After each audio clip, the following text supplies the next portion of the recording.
भाई एक मिनट, मुझे क्लास शुरू करने दो। जी शुरू करें। अच्छा जी, अ, एक क्वेश्चन है पार्टली पेड शेयर्स का, और दूसरा क्वेश्चन नंबर 9 है, उसमें कन्वर्टेबल शेयर्स हैं, कन्वर्टेबल इंस्ट्रूमेंट्स हैं, ड्यूरिंग द ईयर कुछ कन्वर्ट हो भी गए हैं। तो ये तरह थोड़े कंफ्यूजिंग हैं, तो ये दोनों इसीलिए मैंने एंड पे रखे हुए। पार्टली पेड कंफ्यूजिंग नहीं, लेकिन दूसरा कंफ्यूजिंग था। तो पहले एक फुल फ्लैश सवाल हम अपना करते हैं, एग्जाम लेवल का सवाल है, ठीक है जी। और इसमें हम डायल्यूटेड ईपीएस निकालेंगे। डायल्यूटेड ईपीएस जो है, पेज भी बताओ जी इनको, 940 41 941 पे क्वेश्चन नंबर 10 है जी, आखिरी सवाल है हमारा।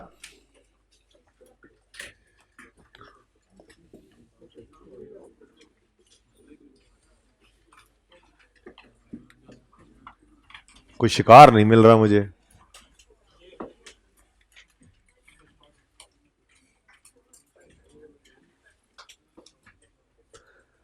अच्छा जी, अब ऐसा नहीं होता जी कि सिर्फ सवाल के अंदर एक ही कन्वर्टेबल डिवेंचर होगा या सिर्फ एक ऑप्शन होगा। जैसे हमने अकेले अकेले सवाल, मैंने ब्रॉन्ज और गोल्ड वाला इसीलिए होमवर्क में भी दे दिया, उनमें सिर्फ एक एक इंस्ट्रूमेंट है। असल एग्जाम लेवल के सवाल के अंदर तो मल्टीपल कन्वर्टेबल इंस्ट्रूमेंट्स होंगे।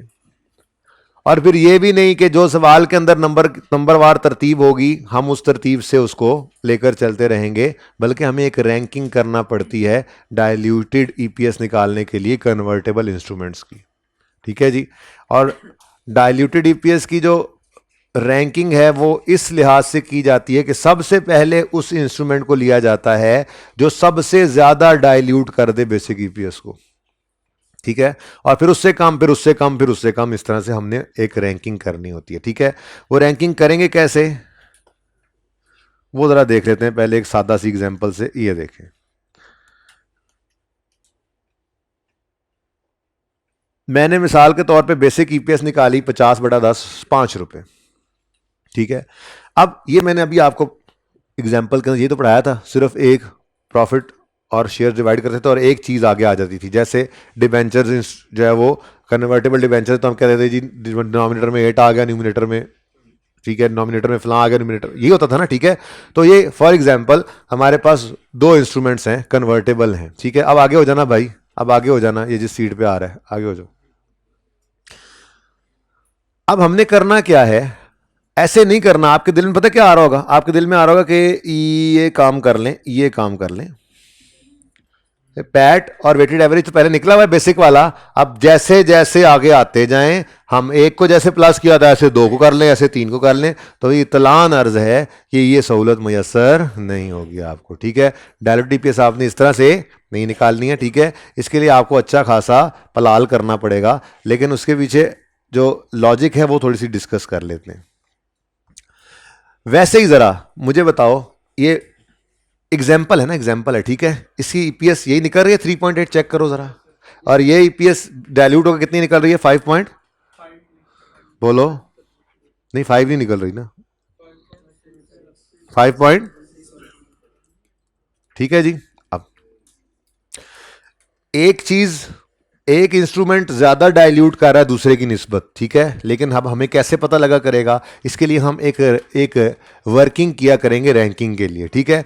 अब उस वर्किंग के अंदर हमने लेना क्या है, आप अगर गौर करें तो मैंने सिर्फ सिर्फ इंक्रीमेंटल ईपीएस की तरफ ध्यान दिया हुआ है। यानी कि अगर ये इंस्ट्रूमेंट कन्वर्ट हो जाए तो डिनोमिनेटर में क्या चेंज आएगा, 8 रुपए, और न्यूमिनेटर में क्या चेंज आएगा, 20 रुपए। बाकी को साइड पे रख के सिर्फ इस 20 को 8 पे डिवाइड करूंगा तो इंक्रीमेंटल ईपीएस आ जाएगी, ठीक है ना। क्या निकाल रहा हूं मैं, इंक्रीमेंटल ईपीएस। क्या चेंज ले रहा हूं, न्यूमिनेटर का चेंज, डिनोमिनेटर। असल वाली ईपीएस को साइड, वो पहले निकालनी होती है स्टेप 1 में, ठीक है। लेकिन रैंकिंग करने की जो वर्किंग होगी उसमें क्या करूंगा, मैं चेंज इन न्यूमिनेटर कैलकुलेट करूंगा, मैं चेंज इन डिनोमिनेटर कैलकुलेट करूंगा, फिर मैं सिर्फ इन दोनों को डिवाइड करके एक असल ईपीएस से आगे वाली इंक्रीमेंटल ईपीएस, इसका अलग से असर निकालूंगा मैं, ठीक है। जैसे 20/8 करो, कितना आता है जी, 2.5।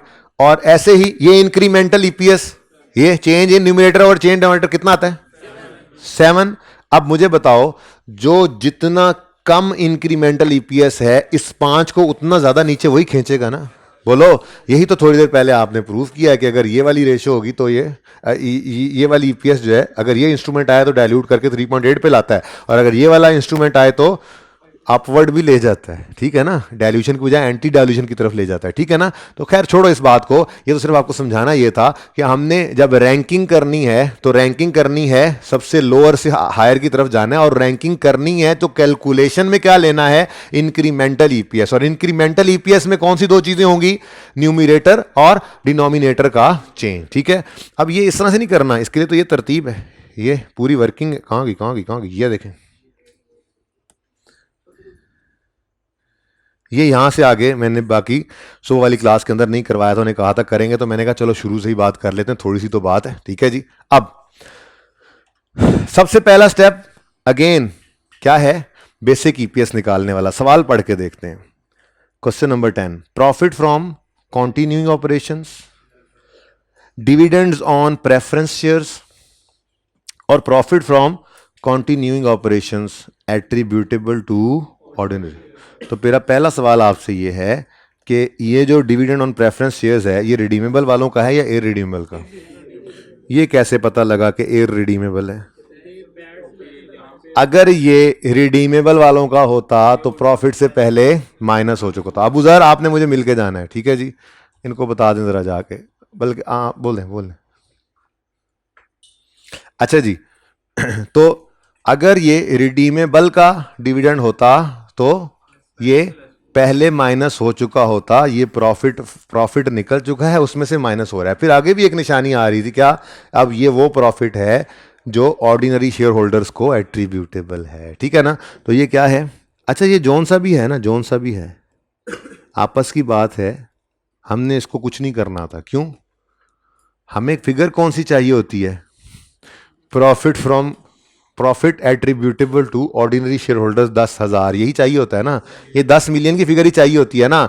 तो वो ऊपर देता रहे, हमने उसका कुछ भी नहीं करना था, ठीक है ना, हमने इन दोनों फिगर्स का कुछ भी नहीं करना था जी। मतलब कि अगर ये फिगर 10 मिलियन की ना दी होती तो इन दोनों को नेट करके मैं 10 मिलियन ले लेता, लेकिन अगर ये गिवन है तो फिर ऊपर वालों को इग्नोर करो, कोई जरूरत नहीं इनको कहीं पे लेने की, ठीक है। मतलब यूज होकर जो आंसर निकालना था हमने, वो आंसर पहले निकला हुआ, तो मुझे तो यही चाहिए 10 मिलियन, इसलिए मैंने इसको साइड पे कर दिया, कंफ्यूज ना करें हमें, ठीक है। नेक्स्ट क्या है जी, 4 million loss from discontinuing operation attributable to the parent, ठीक है। ऑर्डिनरी शेयर होल्डर्स, ये पेरेंट क्या, पेरेंट छोड़ो, बस इसको आप शेयर होल्डर्स ही करो, और वो कंसोलिडेशन की एक ऐसी खामखा बात आ गई बीच में जी, छोड़ें आप उसको, शेयर होल्डर्स, ठीक है। कौन से शेयर होल्डर्स, वही ऑर्डिनरी शेयर होल्डर्स, ओके जी। अच्छा इसका क्या करेंगे जी, एक तो आपको ये कहा था कि अगर कंटिन्यूइंग और डिसकंटिन्यूइंग अलग अलग हों तो हमने भी ईपीएस अलग अलग निकाल देनी है, तो एक तो हमने इनको अलग अलग करना है। दूसरा मैंने ये भी बताया था आपको कि अगर किसी में लॉस आ जाए किसी सवाल में तो आपसे परेशान नहीं होना, प्रॉफिट आफ्टर टैक्स की बजाय आपने वहां पे लॉस लिख देना है और लॉस को डिवाइड कर देना है उन्हीं शेयर्स से जो निकाले होंगे, तो वो ईपीएस की बजाय लॉस पर शेयर आ जाएगा, ठीक है, ओके। अगली बात, नीचे वाला 6,000 profit attribute ordinary share holders of parent, छोड़ो ये पेरेंट फिर वही आ गया, ठीक है। ऑर्डिनरी शेयर होल्डर्स, इसका क्या करें जी, इसको क्यों इग्नोर करना है जी, कल वाले सवाल के साथ जरा कंपैरिजन करके देखते हैं, ऐसी कैसी बात है। ये देखो, ये 765 कॉन्टिन्यूइंग का कल वाला सवाल याद है ना, और 155 डिसकॉन्टिन्यूड का, दोनों की अलग अलग ईपीएस निकाली थी, इन दोनों को ऐड करके जो प्रॉफिट आ रहा था उसको क्या कर दिया था, इग्नोर। आज मसला सिर्फ ये हुआ है बच्चों कि आज ना एक प्रॉफिट है और एक लॉस है, तो वो फिर ऐड होने की बजाय नेट हो गया है, और नेट में क्या आ रहा है, 60,000 का 6 मिलियन का ये प्रॉफिट नेट में, ठीक है। तो हमने इसको भी क्या करना है जी, इसको भी इग्नोर करना है बेटा, क्योंकि हमें तो चाहिए 10,000 10 मिलियन और दूसरा 4 मिलियन, कॉन्टिन्यूइंग और डिसकॉन्टिन्यूइंग का अलग अलग, इनको नेट नहीं करना, ठीक है। तो स्टेप 1 में हमें ये बेसिक ईपीएस निकालने के लिए कॉन्टिन्यूइंग ऑपरेशन का 10 मिलियन का प्रॉफिट चाहिए और डिसकॉन्टिन्यूड ऑपरेशन का 4 मिलियन का लॉस चाहिए। आगे पढ़ते हैं, ordinary share outstanding during the year were 2 million. इससे आगे का डाटा सारे का सारा डायल्यूटेड ईपीएस के लिए है, बेसिक ईपीएस के लिए कुछ भी नहीं है। जैसे एवरेज मार्केट प्राइस नहीं चाहिए। पोटेंशियल ऑर्डिनरी शेयर्स में शेयर ऑप्शन है, कन्वर्टेबल बॉन्ड्स हैं, कन्वर्टेबल इंस्ट्रूमेंट्स कुछ आ रहे हैं, तो भाई हमारी बेसिक ईपीएस की जो इन्फॉर्मेशन है वो यहाँ पे क्लोज हो जाती है। हमें उसने शेयर्स भी निकाल कर दे दिए हुए हैं, ठीक है, हमें शेयर्स भी 2 मिलियन निकाल कर दे दिए हैं उसने कि आप कैलकुलेशन में ना पड़े, सुकून से आप बेसिक ईपीएस निकालें। तो जी बेसिक ईपीएस क्या निकलती है, कॉन्टिन्यूइंग ऑपरेशन की 10 मिलियन बटा 2 मिलियन कितनी 5, और डिसकॉन्टिन्यूड की 4 मिलियन बटा 2 million, number of share same रखें और 2 को नेगेटिव साइन के साथ लिख लें, ठीक है। तो स्टेप 1 अभी भी क्या है, बेसिक ईपीएस निकालनी, ठीक है। और डायल्यूटेड ईपीएस की बारी आएगी तो डायल्यूटेड ईपीएस भी कॉन्टिन्यूइंग की अलग होगी, डिसकॉन्टिन्यूइंग की अलग होगी, लेकिन ये कोई इतना आसान काम नहीं होगा। इसके लिए आपको तो अच्छे खासे पापड़ बेलने पड़ेंगे, जिनमें सबसे पहला पापड़ जो है वो रैंकिंग का है, ठीक है।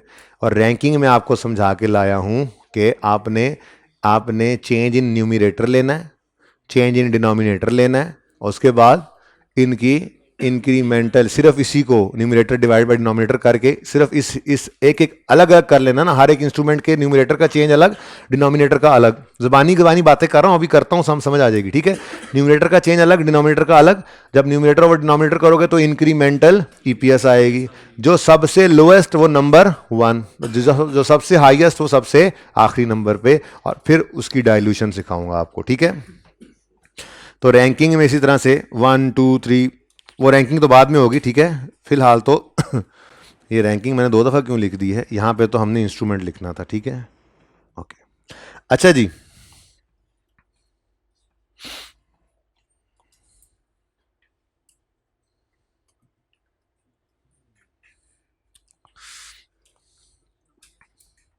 ओके जी, वर्किंग वन अच्छा, वर्किंग वन रैंकिंग के लिए है, इसलिए मैंने ये रैंकिंग लिखी थी यहाँ पे, तो थोड़ा सा ऊपर करके लिख देता हूँ ताकि ये वर्किंग वन फॉर रैंकिंग है, ठीक है जी। बहुत आसान वर्किंग है, लेकिन एक बार ध्यान से देखेंगे, साथ साथ करने पर ये समझ नहीं आए शायद, ठीक है। अब सवाल के अंदर जो भी तरतीब है आप उस तरतीब से शुरू कर दें, इंस्ट्रूमेंट्स को देखना, रैंकिंग तो आपने वैसे ही अपने हिसाब से करनी है, ठीक है। तो सबसे पहले सवाल में क्या गिवन है, average market price of ordinary share during the year 75, पता नहीं अब ये क्यों दे दिया, देखते हैं आगे चल के। आगे कहता है जी पोटेंशियल ऑर्डिनरी शेयर्स, जिसमें सबसे पहली चीज क्या है, ऑप्शंस। 100,000 ऑप्शंस हैं विद एक्सरसाइज प्राइस ऑफ 60, और ये है 75 मार्केट पर, अब यूज हो गई है, ठीक है। अब सबसे पहले ऑप्शन आ गया है, मुझे ये बताओ अगर ऑप्शन आए शेयर ऑप्शन, ठीक है, शेयर ऑप्शन, तो न्यूमरेटर के अंदर क्या चेंज आया करता है, न्यूमरेटर के अंदर क्या चेंज आया करता है, ये देखो अभी अभी तो ये सिखा के आ रहा हूं, न्यूमरेटर में कोई चेंज नहीं आता, ठीक है ना। तो न्यूमरेटर में 0, माफी दे दे यार, थोड़ा सा इसको तमीज से लिखते हैं, न्यूमरेटर 0, डिनोमिनेटर में देखते हैं जी, डिनोमिनेटर में वो कहता है जी कि आपके पास 100,000 ऑप्शंस हैं शेयर्स के, 100,000 शेयर्स खरीदने का ऑप्शन है, मार्केट प्राइस है 75, और आपने एक्सरसाइज प्राइस क्या दी हुई है 60, तो कितना आपने बोनस एलिमेंट डाला है, कितना कितना इंसेंटिव दिया है बेटा, 15 रुपए का, 60 बोले जा रहे हैं, 15 रुपए का इंसेंटिव दिया है, ठीक है। कौन बोल रहा है, मुझे आवाज आ रही थी पता नहीं, फिर जी बोले 20,000, ठीक है, ऐसे ही निकालना सिखाया था। अब न्यूमरेटर है 0, डिनोमिनेटर है 20,000, अगर इंक्रीमेंटल ईपीएस निकालनी है तो न्यूमरेटर ओवर डिनोमिनेटर करो, आंसर बताओ। अरे वाह, इसका तो नंबर 1 ही हुआ करेगा फिर, यानी कि ऑप्शन जो है नेगेटिव वाली बात हो जाए तो हो जाए, वरना ये तो 0 वाला तो नंबर 1 पे ही आएगा ना फिर, ठीक है। हाँ, कोई नेगेटिव हो जाए तो वो अलग बात है, पॉजिटिव में तो 0 ही सबसे छोटा है ना, ठीक है। तो ऑप्शन जो है वो नंबर 1 पे आ गए फिलहाल तो, लेकिन अभी रैंकिंग नहीं करनी, आपने आराम से सुकून से एंड पे जाके करना है, ठीक है जी। उसके बाद क्या है,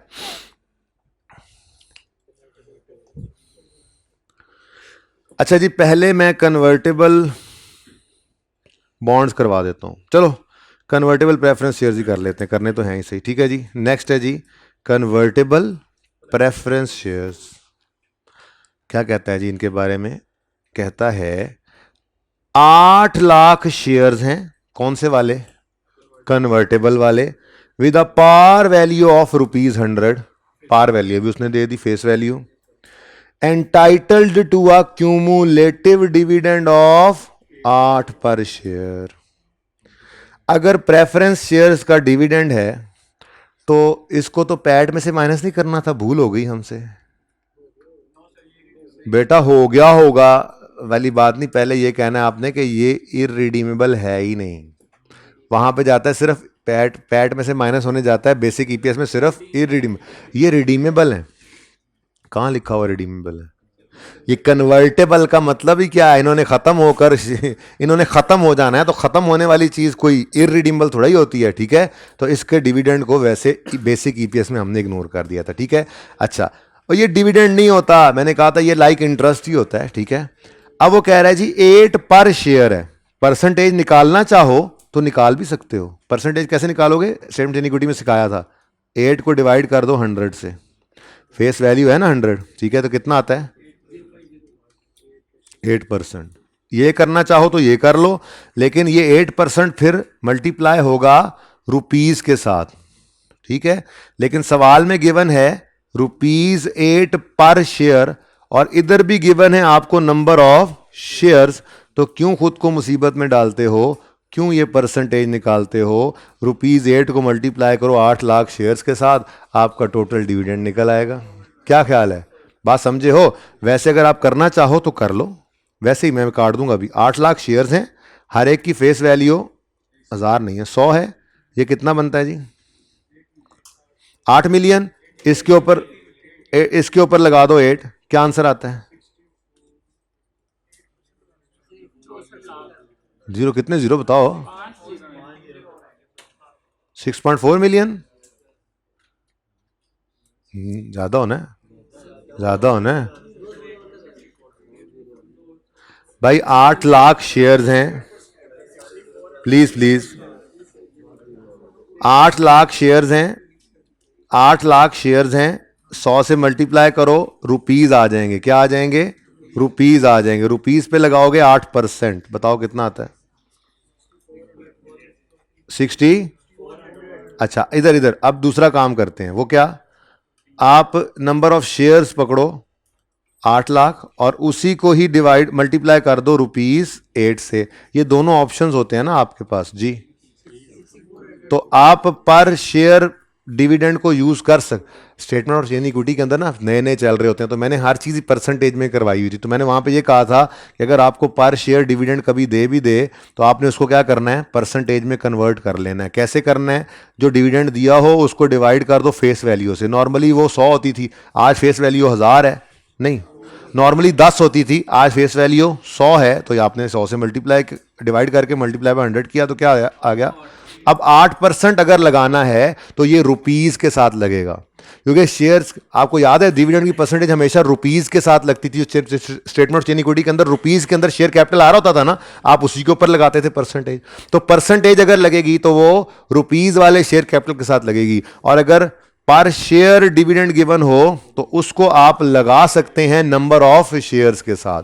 तो मैंने कहा ये दोनों ऑप्शंस थे आपके पास। आप चाहें तो पहले नंबर ऑफ शेयर्स को मल्टीप्लाई करें फेस वैल्यू से, आपके पास रुपीस के अंदर प्रेफरेंस शेयर कैपिटल आ जाएगा, फिर उस पर आप लगा दें 8%। तो पागल ही होंगे आप, इतना लंबा काम करेंगे। ठीक है, आप उससे बेहतर क्या कर लें, नंबर ऑफ शेयर्स, पर शेयर 8 रुपए डिविडेंड है, नंबर ऑफ शेयर्स 8 लाख हैं, तो 8 लाख को डिवाइड मल्टीप्लाई कर दो 8 से, वही 64 लाख आ जाएगा। ठीक है, तो भाई मेरा तो दिल है कि ये काम आप ना करें, और मेरा दिल है आप सिर्फ ये काम कर लीजिएगा। क्या ख्याल है? ठीक है, चलो ऐसे पता नहीं कहाँ निकल गए हम। क्या बात हो रही थी? न्यूमिरेटर और डिनोमिनेटर में चेंज लेना है। क्या नाम है भाई इसका इंस्ट्रूमेंट का? Preference share. वो फिर अब ठीक है, वो इतनी लंबी कहानी कौन लिखे? प्रेफरेंस शेयर्स, ये भी नहीं पूरा आ रहा, तो प्रेफरेंस शेयर्स। अच्छा जी, अब न्यूमिरेटर के अंदर क्या चेंज आएगा ये तो अभी मैंने देखा नहीं, कि देख लिया है? न्यूमिनेटर के अंदर क्या चेंज आएगा बोलो?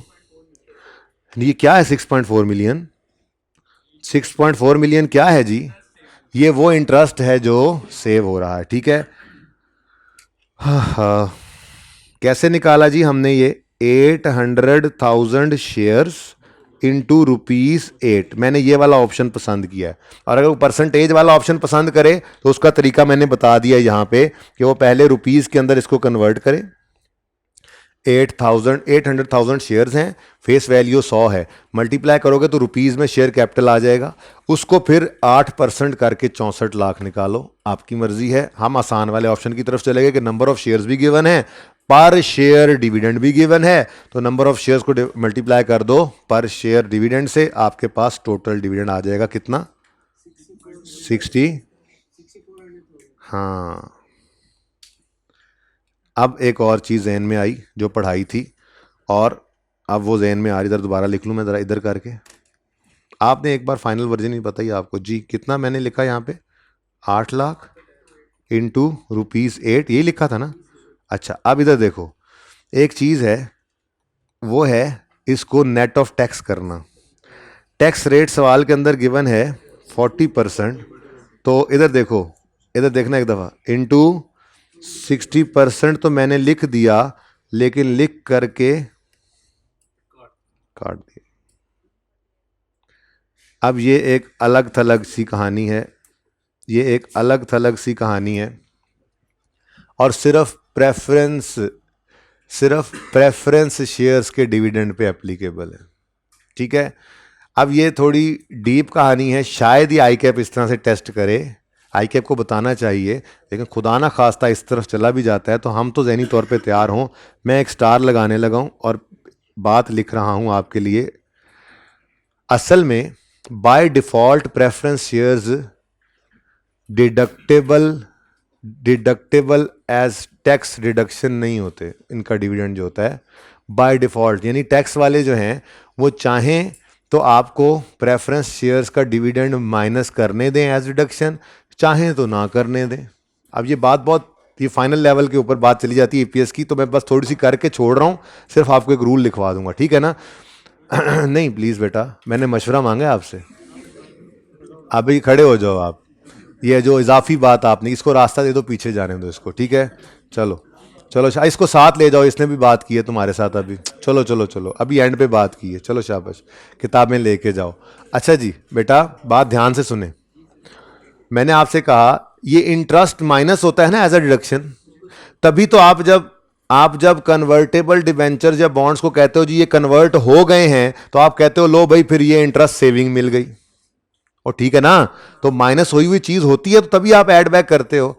लेकिन मैं आपसे कह रहा हूं कि प्रेफरेंस शेयर्स जो हैं, ये भाई तुम बैठे हो, चलो, हाँ हाँ हाँ हाँ बेटा, नहीं ना, आपको कहा था मैंने, चलो जी। ये जो प्रेफरेंस शेयर्स होते हैं बेटा, ये by default allowable tax reduction नहीं है, बाय डिफॉल्ट नहीं। टैक्स वाले कभी कभी इसको अलाउ कर देते हैं एज अ टैक्स डिडक्शन, कभी इसको अलाउ नहीं करते। तो फिर हम क्या करेंगे?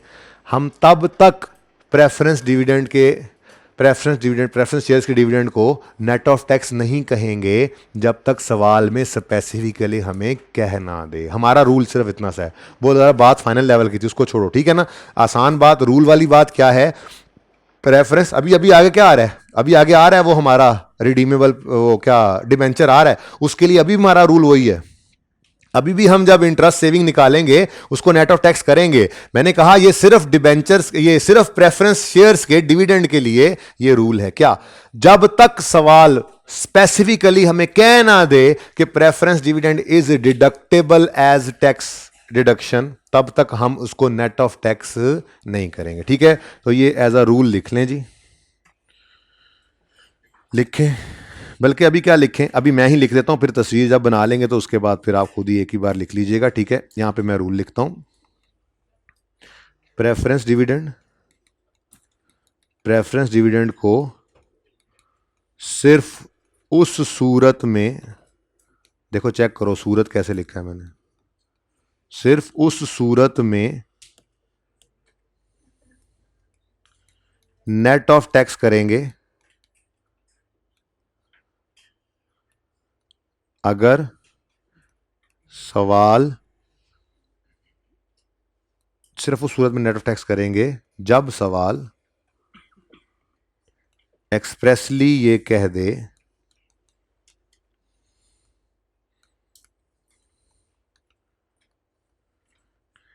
के preference dividend is allowed as tax deduction. ठीक है ना, ऐसी कोई बात, इससे मिलती जुलती बात भी कोई हो सकती है करीब करीब। ठीक है, तो इधर देखो, मैंने ये लिखकर इसलिए काटा कि आपका कॉन्सेप्ट खराब ना हो।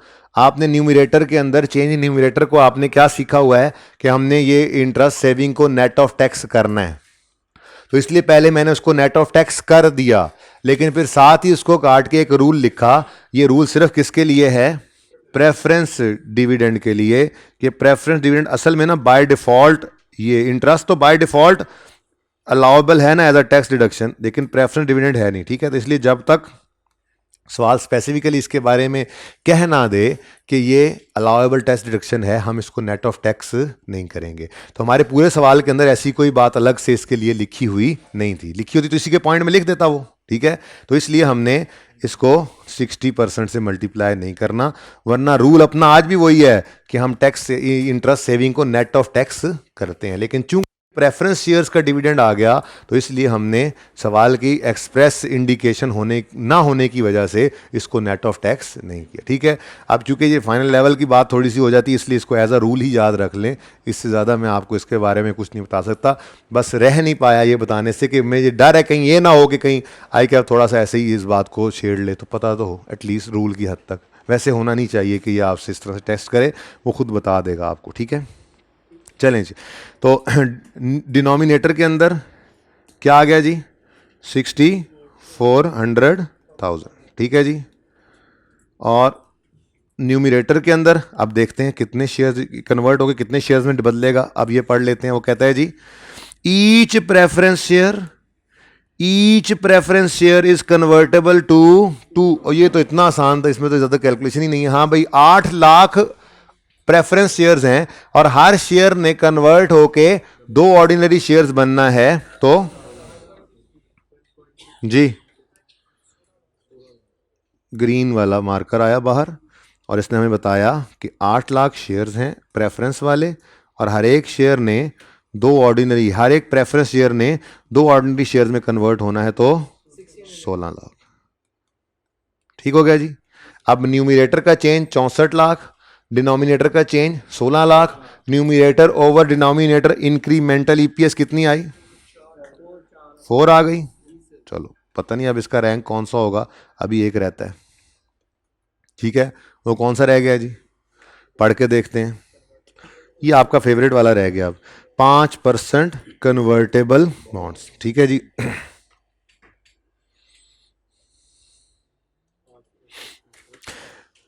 5% कन्वर्टेबल बॉन्ड्स हैं। अच्छा, इस लाइन अगली को ना काट दें फिलहाल, अब मैं इसकी बहस में नहीं जाना चाह रहा, ये भी बस ऐसे ही थोड़ी सी एक फाइनल की बात, सवाल फाइनल से ज़रा चेंज चूंज करके उठाया था। डायल्यूटेड ईपीएस पहले थी नहीं, पिछले सेशन में ही आई है। ठीक है ना, इस वजह से इसको रहने दें जी, इस बात को रहने दें। ठीक है, दे दो मॉडल में प्रीमियम और डिस्काउंट, ये बात फिर बहुत आगे निकल जाती है, इसको छोड़ दें, बस सादा बात। 5% कन्वर्टेबल बॉन्ड्स हैं, कौन से जी? 5%। 5% मतलब क्या? इन पे इंटरेस्ट रेट कितना है? 5%। ठीक है जी, ओके नेक्स्ट। नॉमिनल अमाउंट, अब उसने नॉमिनल अमाउंट टोटल दे दी है, नॉमिनल अमाउंट पर डिवेंचर नहीं दी, पर टोटली दे दी। ठीक है, तो नॉमिनल अमाउंट पर debenture is 100 million, each ₹1,000 bond is convertible to 20 ordinary shares. ठीक है जी, तो बॉन्ड्स हैं जी, कन्वर्टेबल बॉन्ड्स हैं, बॉन्ड्स।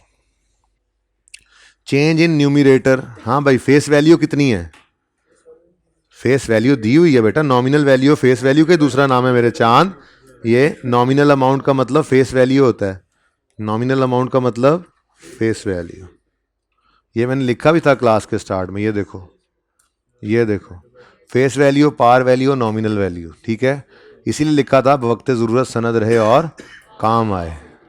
चलो छोड़ो, एक चांस से लाइफ हमारी ख़त्म होगी, गेम वाली लाइफ ख़त्म होगी तुम्हारी जी। बहुत शुक्रिया जी। अच्छा जी, लें जी, तो नॉमिनल अमाउंट कितनी है सवाल से देख के बता दें।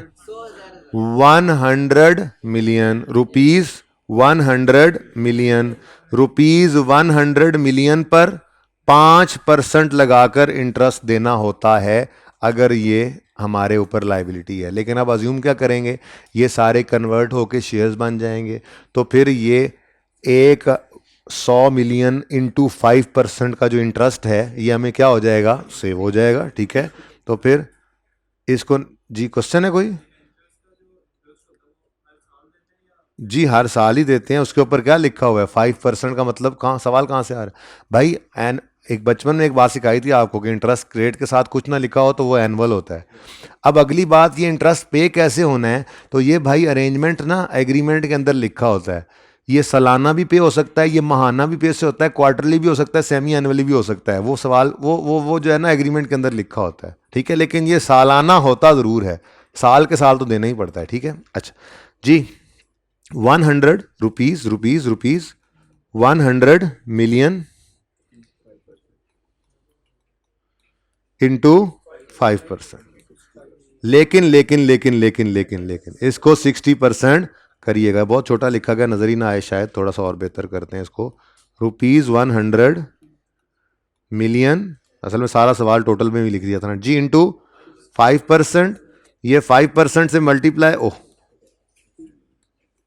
भाई 5% मल्टीप्लाई करोगे तो इंटरेस्ट की अमाउंट आ जाएगी। लेकिन ये, हाँ अब इसके बारे में कोई ऐसा रूल नहीं है कि जब तक सवाल कहे ना आपने इसको नेट ऑफ टैक्स नहीं करना, बाकी सब चीज़ें सिर्फ प्रेफरेंस डिविडेंड के बारे में वो, इसलिए मैं पहले इसको करने ही लगा था, फिर मैंने कहा चलो अब तरतीब से जैसे आ रहे हैं सवाल में कर देते हैं। ठीक है, तो बताओ जी, 60%, जी कितना आ गया? 3 मिलियन, यानी 30 लाख रुपया। अच्छा जी,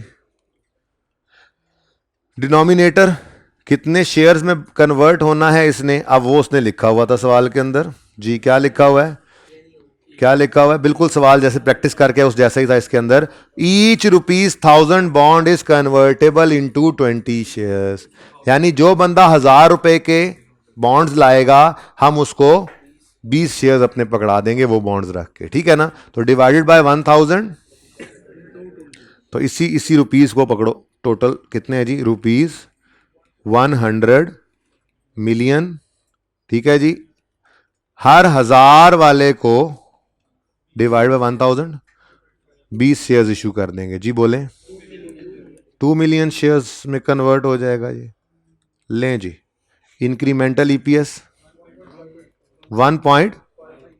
अब बताओ नंबर वन किसका, नंबर वन किसका, ऑप्शंस का, नंबर टू और नंबर थ्री।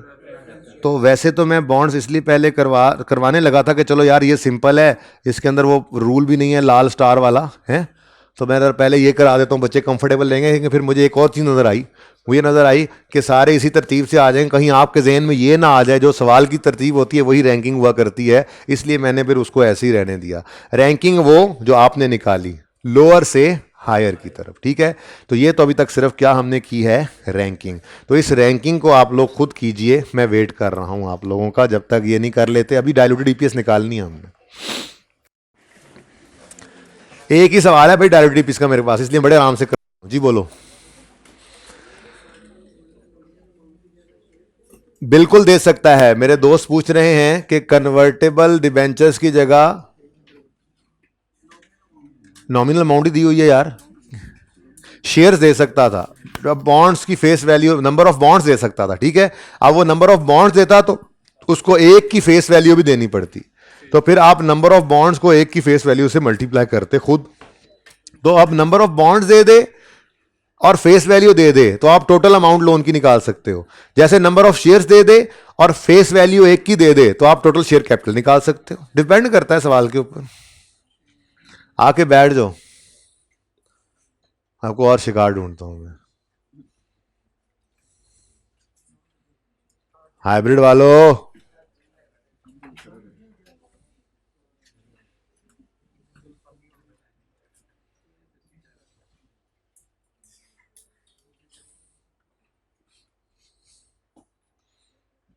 कितनी सुकून वाली क्लास नहीं आज लग रही। बस रोजाना यही बस।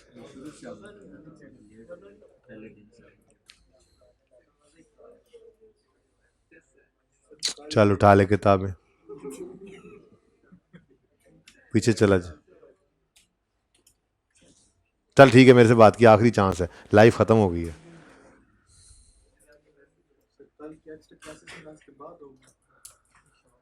इसके बड़ी देर से बोलने का दिल कर रहा था जी। अगर कल एक्स्ट्रा क्लास होगी तो वो मेरा प्लान है, मैं 4 से ऑनवर्ड्स ही रखूँगा, ठीक है। अब अगर किसी बच्चे का टेस्ट का क्लैश होगा तो वो ऑनलाइन में अवेलेबल कर दूंगा, वो ले लेगा, कोई मसला नहीं। लेकिन अभी प्लान कर लेते हैं, आपको मैं सुबह मैसेज करवा दूंगा जो भी होगा, ठीक है। वेले नाल नहीं बेटा जी, अभी फाइनल नहीं है, बता दूंगा। 4 बजे तक तो पहले वाली क्लास होती है ना, उससे आगे दूसरी चलेगी। वो 3:30 पे करके आधा घंटा ब्रेक दे के फिर 4 से चल, ओ चल सो चल। नहीं जी, कोई नहीं होगा। हाँ उन फड़ो हुण। वारी वारी सारे फड़े करो, ताड़े 3-4 खाने हो जाने। इकट्ठा किसी को ना पकड़ना, ये गलती ना करना, नुकसान हो जाएगा। नहीं बेटा नहीं मिलेगी, किसी और को अब मिलेगी, अब आपकी बारी नहीं है। अच्छा सुने जी, जल्दी करें।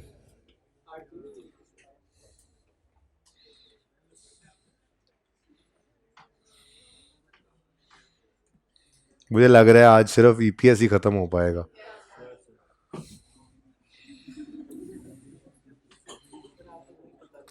कल रेशो शुरू करेंगे इंशाल्लाह।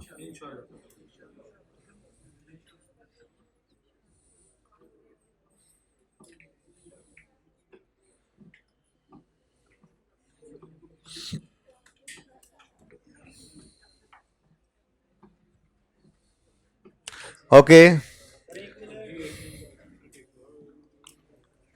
यार, नोट भी कर लेता है बंदा कभी कभी।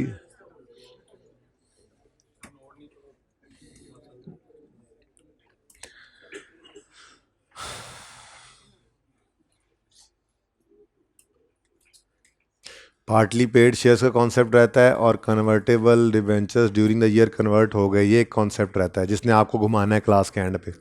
ऐसे करके जाएंगे आप, ऐसे। ऐसा है नहीं वैसे, अगर थोड़ा सा जहन पक्का कर रख लो उस पर तो कुछ भी नहीं होता। बस बीच बस, आप देख लें जी, अब एक ही बार दोबारा अगला काम कीजिएगा। सुने अब, नहीं जल्दी करें जल्दी करें। चलें अच्छा है, सवाल चूंकि एक ही है तो मुझे मुझे ये तसल्ली होगी कि आपने ये प्रैक्टिस फ़ौरन कर ली, ज़रा कंफर्टेबल हो गए, ठीक है। करें करें करें करें, 1-2 बच्चे नज़दीक पहुंच गए हैं, बस उन्हीं का इंतज़ार है मुझे। जी बेटा, कैलकुलेटर भाई किसी का रह गया है भाई, कह रहे हैं अपना कैलकुलेटर ही लेना, इससे कैलकुलेशन की हुई पास नहीं कराएगी तुम्हें, चोरी के कैलकुलेटर से।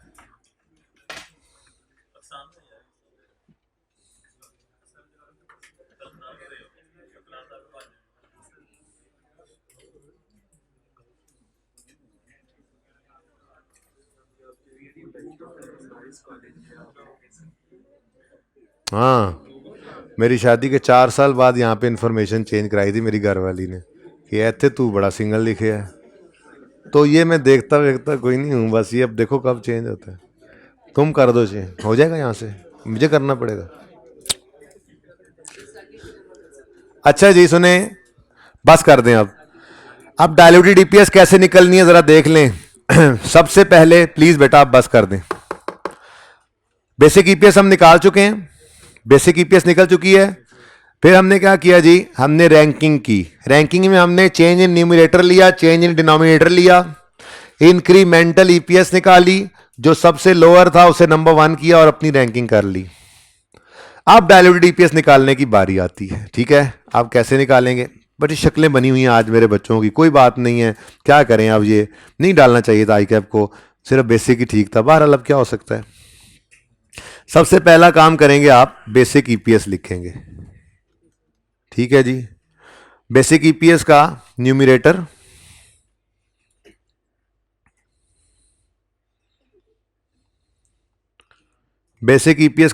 कितना है जी, बता दें।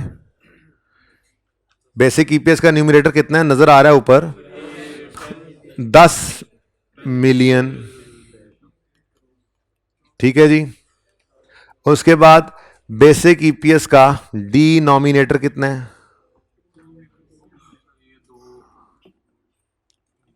दोबारा क्यों लिखा, बिल्कुल वजह होगी तो लिखा 2 मिलियन। ठीक है जी। तो ये डाइल्यूटेड ईपीएस अब निकलनी है फिलहाल, लेकिन मैंने यहां पर सिर्फ ईपीएस ही लिखा जी। कितनी ईपीएस निकाली थी अभी थोड़ी देर पहले आपने, 5, चलो 5.00 लिख दिया मैंने। ठीक है, 2 डेसिमल तक हम लेके चलेंगे। ये मैंने अभी तक वही काम किया। मैंने कहा था डाइल्यूटेड ईपीएस का स्टेप 1 क्या है, बेसिक ईपीएस। तो देखो पहले बेसिक ईपीएस का न्यूमरेटर लिया, डिनोमिनेटर लिया और बेसिक ईपीएस लिख दी। अब आगे बढ़ते हैं। सबसे पहला नंबर किसका है जी, ऑप्शन का। तो अब देखो इधर ये ऑप्शन है, इस ऑप्शन का रैंक 1 है, इसलिए इसके न्यूमरेटर को उधर न्यूमरेटर में ऐड करेंगे, इसके डिनोमिनेटर को डिनोमिनेटर में ऐड करेंगे, और जो आंसर आएगा उस आंसर की ईपीएस निकाल कर देखेंगे कि क्या होता है। ठीक है जी। तो चलो न्यूमरेटर पहले यहां पे लिखो ना, ये क्या है, ऑप्शंस आ गए हैं जी। ठीक है जी। न्यूमरेटर में क्या ऐड होना है, 0। डिनोमिनेटर में क्या ऐड होना है, 20,000, वो नहीं 20,000। ठीक है, वो 20,000 ऐड हो गया। ठीक है जी। अब टोटल टोटल टोटल बोलो, after adding option total 10 million numerator है, और टोटल 2,0,2,0,0,0 डिनोमिनेटर हो गया। ठीक है जी। यार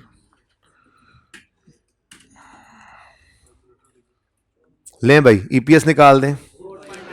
4 पॉइंट, देखो इसने डाइल्यूट किया, इसने ईपीएस को डाइल्यूट किया, ऑप्शन ने ईपीएस को डाइल्यूट किया, नीचे लाया है। ठीक है, आगे बढ़ते हैं।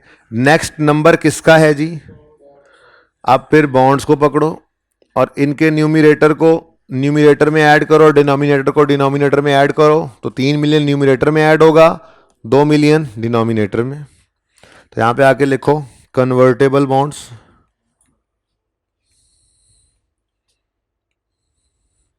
जी, कन्वर्टेबल बॉन्ड्स न्यूमरेटर में क्या ऐड हो रहा है जी, वो या 3 मिलियन, 3 मिलियन। डिनोमिनेटर में 2 मिलियन। टोटल करो जी बेटा,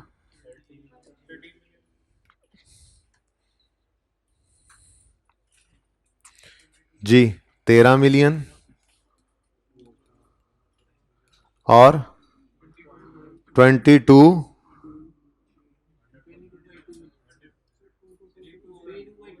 2,2,2,0,0,0,0, ये तो ये पहले ये कॉमा इधर क्यों नहीं सही कराया जी। 5 पॉइंट, देख लो इसका टोटल ये, एक मिनट, ये 2 मिलियन ना, ऐसे ठहरो मैं जरा सही करके लिखता हूं। अब देखो इसका टोटल यही बनता है, हद हो गई यार जी। 4,0,2,0,0,0,0, ये बनता है इसका टोटल जी। बताएं ईपीएस। मैंने कहा अभी तो डाइल्यूट, वो एंटी डाइल्यूटिव पहली दफा ही हो गया ना, इसलिए परेशान हो गया। अभी तो इसने डाइल्यूट करना था, अगले ने जाके होना है, हद हो गई जी। बोले 3.23।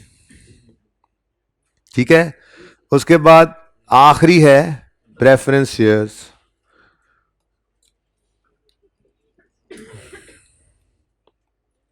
जी, इसका न्यूमरेटर है 6.4 मिलियन और डिनोमिनेटर है 1.6 मिलियन। 64,00,000,000 और न्यूमरेटर कितना है जी, 16,00,000,000, 16 लाख। 16, साथ साथ नोट करने वाले पता नहीं किस मुसीबत में पड़े हुए हैं जी। एंड पे देखें, एक बार तस्वीर लें बस सुकून से जी, बोलें टोटल 1 और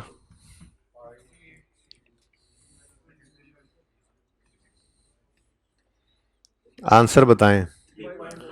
ओ माय गॉड, कम बढ़ गया।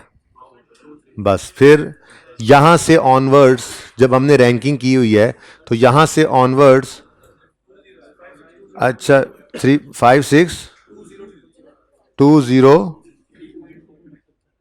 अब सही है? कोई नहीं, आंसर तो यही है ना? क्या है आंसर?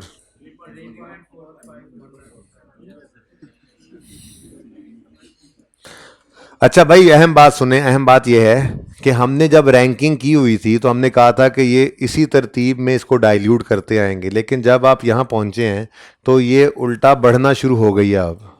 तो ये यहाँ से ऑनवर्ड इसको कहते हैं कि ये एंटी डाइल्यूटिव हो गई है। ये क्या है?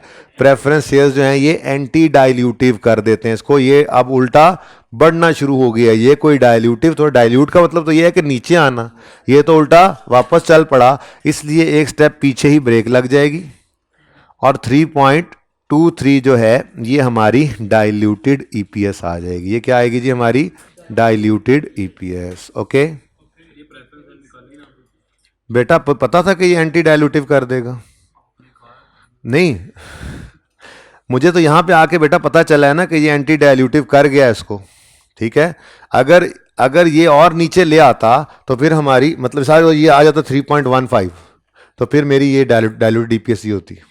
लेकिन कॉन्सेप्ट भी देना था ना कि जब बढ़ने लग जाए तो फिर रोक देना, बस फिर उससे आगे नहीं जाना। जो सबसे लोएस्ट है बस वही हमारी डाइल्यूटेड ईपीएस है। ठीक है, जो सबसे लोएस्ट है वही हमारी डाइल्यूटेड ईपीएस है। मैंने एक डाइल्यूटेड का लफ्ज लिखना है और सारी वर्किंग को मैं आगे लेके जा रहा हूँ अब,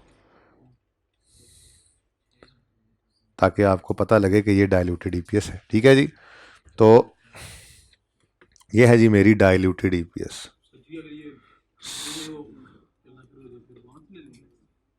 बेटा अगर पहले लेवल पे आकर यहाँ पे आपको पता लग जाए कि अगले ने एंटी डाइल्यूट करना है तो फिर तो अलग बात है, मतलब मुझे तो नहीं पता लगता ऐसे। बहरहाल जब अगले लेवल पे आए और यहाँ पे आके एंटी डाइल्यूटिव हो जाता तो फिर 4.95, यानी मिसाल के तौर पे ये अगला 5 होता और अगला 6 होता, तो फिर आगे तो आने ही ना, फिर वहीं पे आप कहते हैं बस निकाल सारे ही लेना। ठीक है ना, लेकिन ये आपको क्योंकि आपने रैंकिंग की हुई है, जब रैंकिंग की हुई है तो फिर ऐसा हो नहीं सकता है कि आपको एक ये 3.45 एंटी डाइल्यूट कर रहा है ना तो उससे आगे को डाइल्यूट कर जाए, ये नहीं हो सकता, क्योंकि आप पहले ही लोएस्ट से हाईएस्ट की तरफ रैंकिंग के अंदर आए हुए हैं। तो वो वैसे ही आप जब एक बार आप डाइल्यूशन से की तरफ जाते जाते एंटी डाइल्यूटिव हो गए ना तो इसका मतलब अब फिर आगे ही बढ़ना है आपने, क्योंकि आप पहले ही रैंकिंग करके आ रहे हैं, इसीलिए तो रैंकिंग की थी। ठीक है ना, तो डाइल्यूटेड ईपीएस काला जी का घर नहीं था। डाइल्यूटेड ईपीएस के लिए आपको अच्छा खासा पापड़ बेलने पड़े। क्या किया? सबसे पहले आपने रैंकिंग की। ठीक है, आप बेसिक ईपीएस निकाली जी, भाई कह रहे हैं बिल्कुल वो जरूरी है, सबसे पहले तो बेसिक ईपीएस निकाली। ठीक है, मैं तो डाइल्यूटिव की बात कर रहा था। फिर आपने डाइल्यूटेड ईपीएस निकालनी थी, लेकिन पहले आपको जितने भी आपके कन्वर्टेबल इंस्ट्रूमेंट्स थे उनकी रैंकिंग करना पड़ी। रैंकिंग करनी है आपने चेंज इन न्यूमिनेटर और डिनोमिनेटर लेकर इंक्रीमेंटल ईपीएस निकाल के हर एक इंस्ट्रूमेंट की। इंक्रीमेंटल ईपीएस में जो सबसे लोअर वो सबसे पहले रैंक पे आपने रख लिया।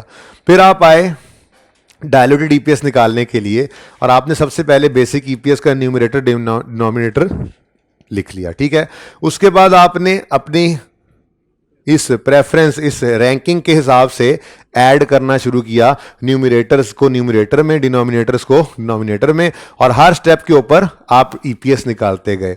जहां तक आपकी ईपीएस नीचे जाती रही आप चलते रहे, और जैसे ही आपकी ईपीएस ने दोबारा बढ़ना शुरू कर दिया तो आप उससे आगे नहीं जाएंगे। आप फिर क्या कहेंगे? जो लोएस्ट है वो हमारी मैक्सिमम इतना डाइल्यूट हो सकती है हमारी ईपीएस। ठीक है, लेकिन बात थोड़ी सी आगे बढ़ेगी। क्या है मसला? ये है कि हमारे इस सवाल के अंदर सब कुछ ही था, कोशिश की गई थी डाला जाए। ठीक है, इसमें डिसकंटिन्यूड ऑपरेशंस भी हैं। अगर डिसकंटिन्यूड ऑपरेशंस हैं तो उनकी बेसिक ईपीएस अलग निकलनी है ना, तो डाइल्यूटेड भी अलग निकलनी है। लेकिन खुशखबरी ये है कि डिसकंटिन्यूड की डाइल्यूटेड निकालना एक ही स्टेप का काम है, क्योंकि आपको लेवल पता लग चुका है जो डाइल्यूटेड ईपीएस करता है। वो लेवल शेयर्स का पता लग चुका है डिनोमिनेटर का, जिसने ईपीएस को डाइल्यूट किया है। उससे अगला लेवल तो वैसे ही एंटी डाइल्यूटिव कर रहा है, इसलिए पुरसुकून जिंदगी है, टेंशन नहीं है। बस ये देखो कॉन्टिन्यूइंग जैसे यहां पर अलग थी और डिसकॉन्टिन्यूड अलग थी, वैसे ही यहाँ पे कॉन्टिन्यूइंग अलग है तो डिसकॉन्टिन्यूड भी अलग निकालनी पड़ेगी। तो डिसकॉन्टिन्यूड की एक ही स्टेप के अंदर अभी निकल आएगी, टेंशन नहीं लेनी। बस इधर देखें, डिसकॉन्टिन्यूड डिसकॉन्टिन्यूड की जो ईपीएस है वो आप यहीं पे डायरेक्टली लिख लो। कौन सी? Diluted EPS. कौन सी जी? Diluted EPS. कैसे निकलेगी? आप जरा निकाल के रहो न्यूमरेटर। कितना है जी? 4 मिलियन। ये 4 मिलियन एज इट इज लिखो, बल्कि इसको डायरेक्ट ऐसे करो, यहां से ना इस टेबल का हिस्सा ना बनाओ, कंफ्यूज ना हो जाओ। ये टेबल मैं क्लोज करता हूं। अब इधर देखो, डिसकॉन्टिन्यूड की डाइल्यूटेड ईपीएस निकलने लगी है जी। जैसे बेसिक निकाली है वैसे ही डाइल्यूटिव निकालोगे। ऊपर न्यूमरेटर को रखोगे, कितना है जी? 4 मिलियन। ठीक है जी। उसके बाद डिवाइड करना है। अब इधर देखना जरा, किस डिनोमिनेटर ने ईपीएस को मैक्सिमम डाइल्यूट किया है? 4020 ने। यही उठा के एज इट इज लिख दो यहां पे आके, 40200000। और आंसर बताओ, बोलो। पॉइंट कितना? 995। तो ये 0.995 ये डिसकॉन्टिन्यूड ऑपरेशंस की डाइल्यूटेड ईपीएस आ गई। इसको मैं ऐसे कह देता हूं, डिसकॉन्टिन्यूड। और ये ठीक है जी। जी मैं एक बार ये पहले पूरा कर ला, फिर रिपीट कर दूंगा पाइन। ठीक है, ये डाइल्यूटेड। सिंपल सी बात है जी। कॉन्टिन्यूइंग ऑपरेशंस की जब एक बार आपने डाइल्यूटेड ईपीएस निकाल ली तो फिर डिसकॉन्टिन्यूड की निकालना कोई मसला ही नहीं है। आपने वही डिसकॉन्टिन्यूड ऑपरेशंस के प्रॉफिट या लॉस को पकड़ना है और उसको आपने उन शेयर से डिवाइड कर देना है जिन्होंने बेसिक ये डाइल्यूटेड ईपीएस को मैक्सिमम किया हुआ डाइल्यूट, जहां तक डाइल्यूटेड ईपीएस आपकी पहले निकली हुई है। तो वो नंबर ऑफ शेयर्स तो ऑलरेडी निकल चुके हैं ना, तो सिंपली उनके साथ आप डिवाइड कर दो, आपके डिसकॉन्टिन्यूड की भी डाइल्यूटेड ईपीएस आ जाएगी। जी नेगेटिव आएगी, मैंने नहीं लिखा तो मैं लिख लेता हूं जी।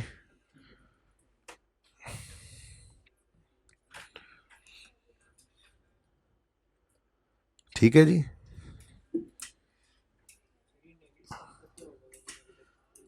बेटा ऊपर मतलब क्या था नेगेटिव का?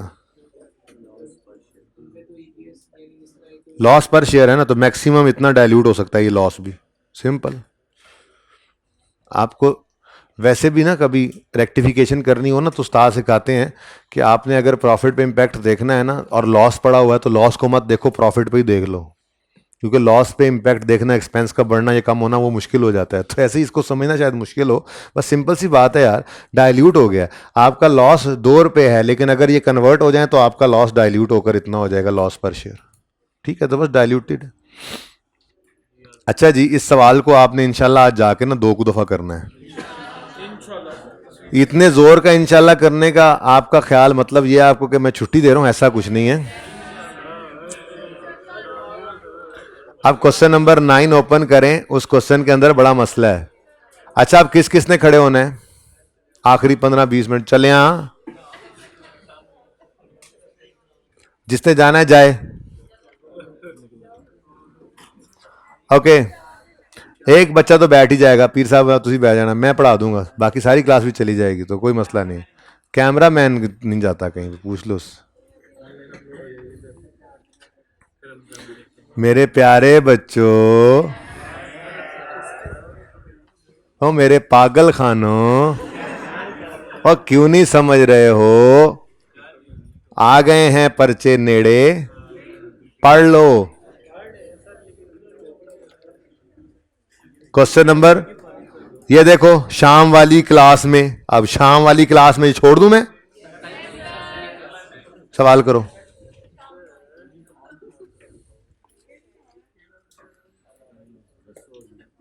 लें जी, कन्वर्टेबल डिबेंचर, सादा सा सवाल है, सादा सा। एसी ऑन कर दें भाई, बस अब एक बार ऑन हो गया, मुझे भी महसूस हो रहा था ऑन होना चाहिए।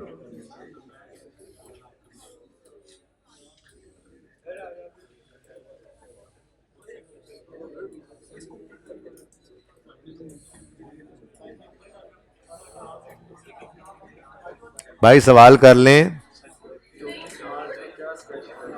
यार, ये जिसने मेरी बनाई थी ना उसने लगाया था, और ये फिर 6-7 साल लगा रहा था। मैं कुछ भी चेंज नहीं करता। मैं मोबाइल लेता हूँ, उस पर जो वॉलपेपर होता है और जो बेल होती है, जब वो 6-7 साल बाद भी मोबाइल पास जाए ना तो वही हर चीज़ लगी होती है, मैंने कभी नहीं चेंज किया। वो लैपटॉप भी ऐसा ही है, जो चीज़ लगी हुई है सो लगी हुई है, कभी भी नहीं चेंज की।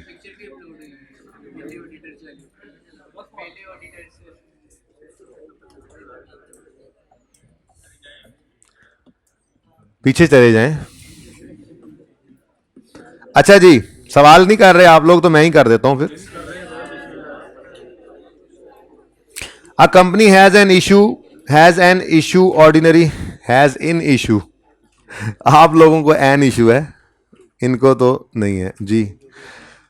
अ company has in issue ordinary share capital of 100 million rupees 10 each. चुप कर जाओ, शिकार ढूंढने दो। Okay, ₹20 million 6% convertible bonds at start of year. दो चीजें हैं जी, एक उनके पास 100 million का ऑर्डिनरी शेयर कैपिटल पड़ा है जो कि 10 ईच है, ठीक है, और दूसरा उनके पास 20 million का ₹100 ईच वाला कन्वर्टेबल बॉन्ड्स का बैलेंस भी पड़ा हुआ है, ठीक है। ये दो चीजें हैं इनके पास, ठीक है। 100 million ऑर्डिनरी शेयर्स हैं, उनकी फेस वैल्यू है 10 ईच, ठीक है, और 20 million प्रेफरेंस ये कन्वर्टेबल बॉन्ड्स हैं और इनके ऊपर इंटरेस्ट रेट है 6%। दीज बॉन्ड्स आर कन्वर्टेबल कैसे जी? Every 100 rupees bond at any time till 31 December 2000, पता नहीं क्या लिखा, 2012। ये टाइप करने वाले ने कमाल किया, चलो ठीक है 2021 है ये। सुने, tax rate is 30%। On 1 April 2020 50% of these bonds 50%, ये 31 दिसंबर 2021 तक कह रहे हैं जी कन्वर्ट हो सकते हैं, कन्वर्ट हो सकते हैं, ठीक है, 2021, ठीक है। ऑन 1 अप्रैल 2020 हम इस साल में खड़े हैं, क्योंकि वो क्या कह रहा था कि कंपनी के पास इस स्टार्ट ऑफ द ईयर के ऊपर, ये हमारा स्टार्ट ही है, ठीक है ना, ठीक है, इस साल के अंदर स्टार्ट में 100 मिलियन का ऑर्डिनरी शेयर कैपिटल पड़ा है और 20 मिलियन का, भाई दोनों फिर पीछे चले जाओ, शाबाश, चलो अब कल भी पीछे ही रहोगे, दोनों चले जाओ, शाबाश, चलो बेटा चलो जल्दी करो यार, चले जाओ, और कल भी इधर ही रहना पीछे, ठीक है, मत आना वरना क्लास में। हाँ ठीक है, सुन तो रहे थे ना यार, चले जाओ पीछे, जल्दी करो, कल से बाहर पीछे ही खड़े होना है आप लोगों ने, चलें यार, ये बात नहीं पसंद तो वैसे ही क्लास से बाहर चले जाओ बेटा, ठीक है, फिर बात क्लास के बाद बात करते हैं, फिलहाल पीछे चले जाओ दोनों, इसको भी ले जाओ साथ, असल मुजरिम को तो साथ लेके जाओ, इसको भी साथ लेके जाओ जो बोल रहा था तुम्हारे साथ। On 1 April 2020 50% of these bonds were converted into ordinary shares. मसला असल में ये है कि 1 अप्रैल 2020 पर 50% इन बॉन्ड्स में से कन्वर्ट हो गए हैं ऑर्डिनरी शेयर्स में। Net profit for the year ended 31 December 20 amounted to 25 million. अब बेसिक ईपीएस निकालनी है।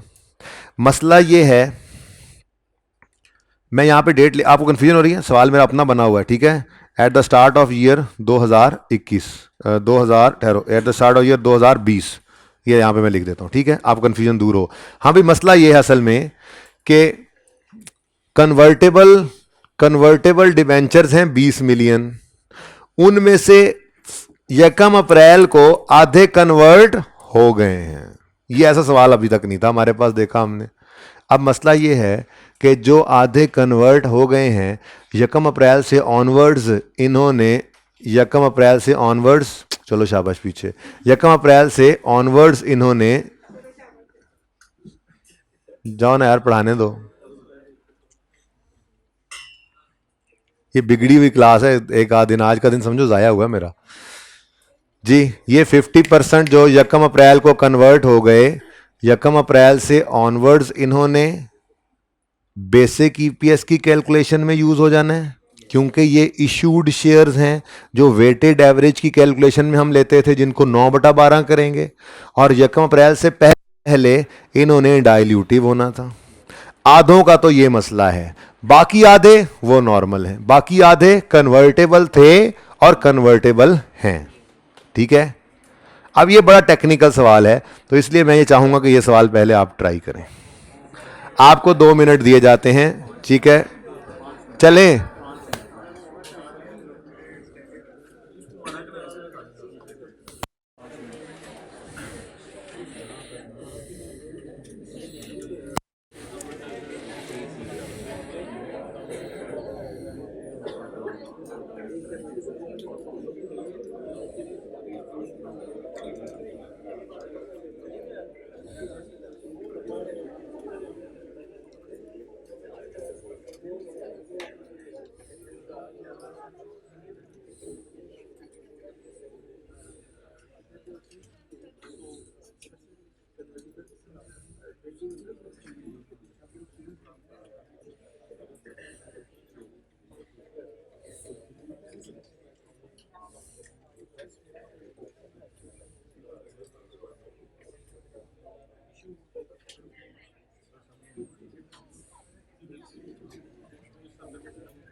जी हिंट आपको दे चुका हूं,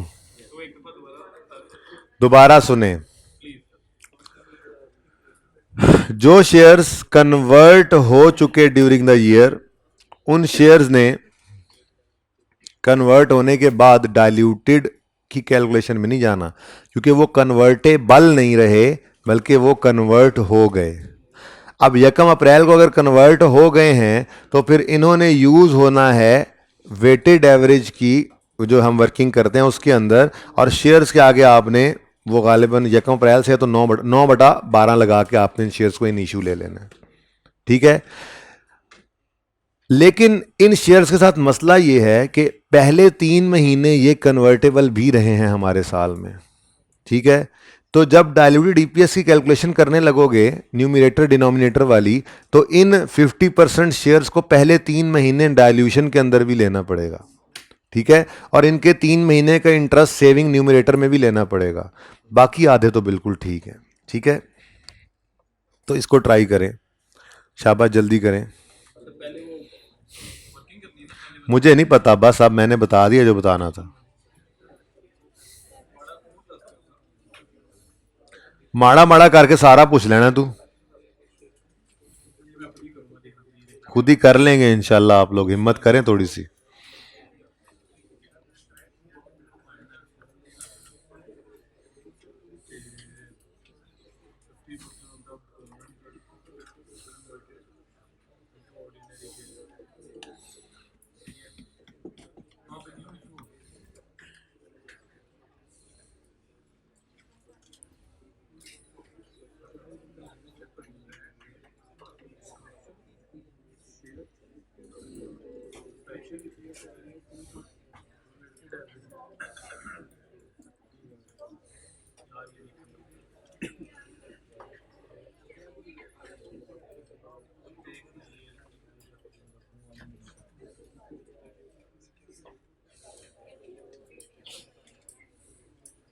ये थोड़ा सा सवाल के अंदर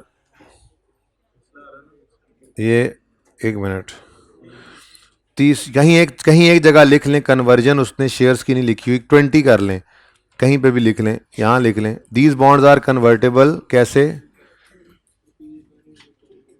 एवरी ₹100 बॉन्ड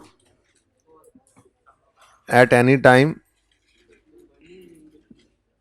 इनटू 20 शेयर्स। अब सही हो गया सवाल, शुक्र है मैंने पढ़ लिया, मैं होमवर्क देने लगा था, अस्तगफिरुल्लाह।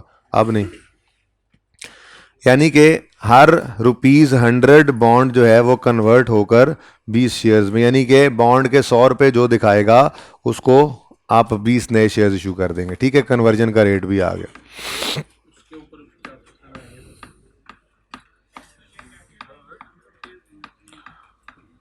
देख लें जी।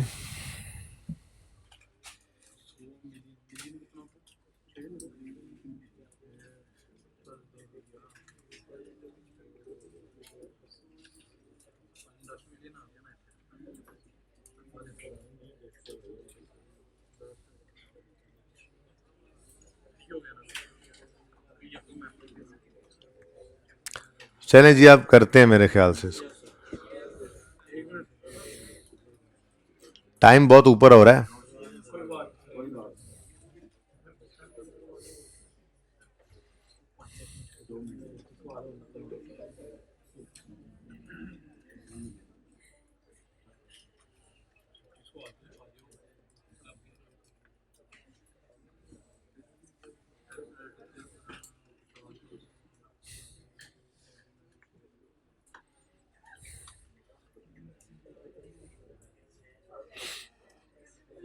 जी प्रॉफिट बताएंगे। प्रॉफिट फॉर द ईयर है, बस यार 1 मिनट बहुत हो गया, मिलके कर लेते हैं। 25, 500, 1000 पूरी फिगर्स लिखें। 25, 500, 1000 पूरी फिगर्स लिख लें फिलहाल। ये हमारा प्रॉफिट है। इसको डिवाइड करना है हमने weighted average number of shares से। तो वर्किंग 1 करेंगे, अपनी पुराने वाली वर्किंग। बेसिक ईपीएस में भी आज वर्किंग की ज़रूरत पड़ गई है आपको। तो working 1, date, description, number of shares,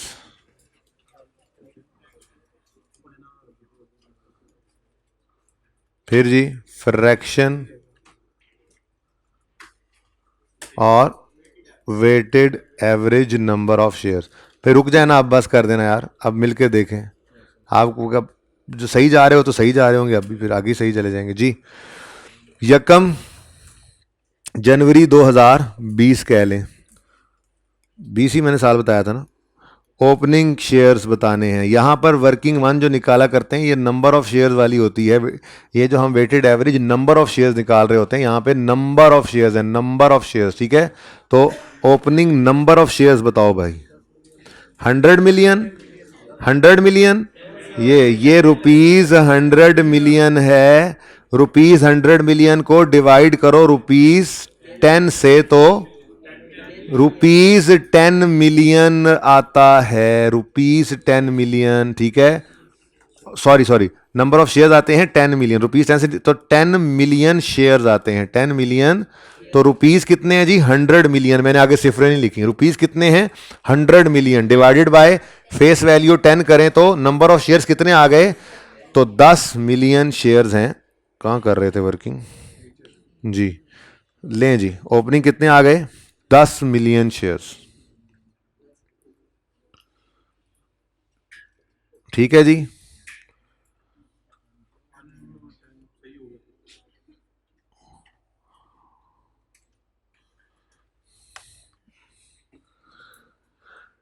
जी बोले बोले, नंबर ऑफ शेयर्स कितने आ गए? Number of shares 10 million shares, 10 million shares, 10 million shares. ज़रा मिलियंस का भी खौफ निकालें जी।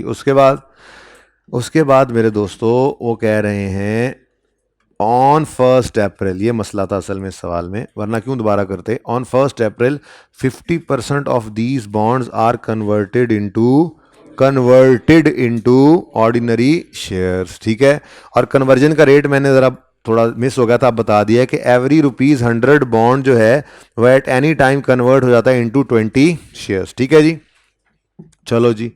तो 50% ऑफ 20 मिलियन, पहले ये तो देखो, रुपीस 20 मिलियन है। नंबर ऑफ शेयर्स चाहिए हमें, बोलो।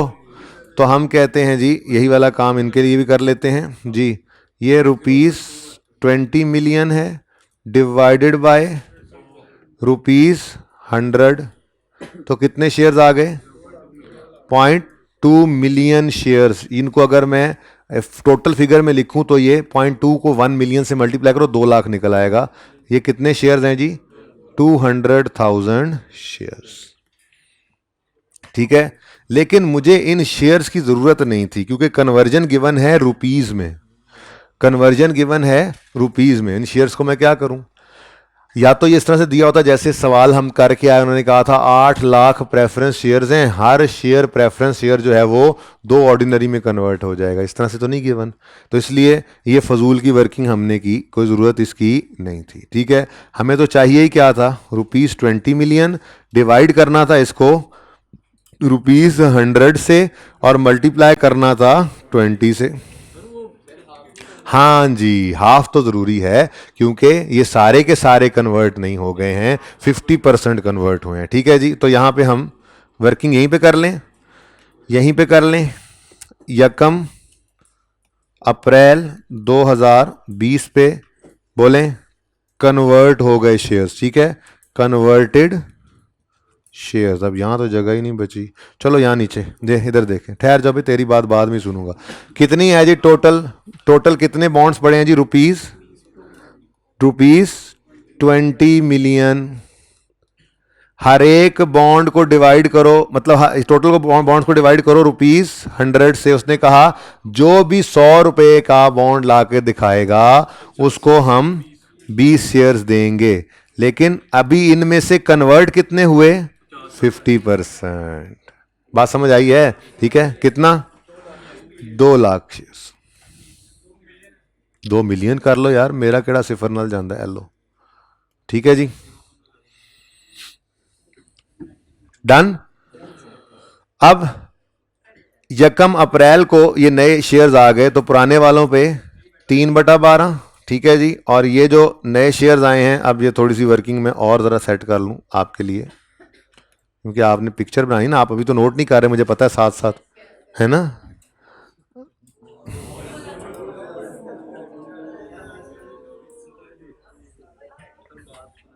अच्छा जी,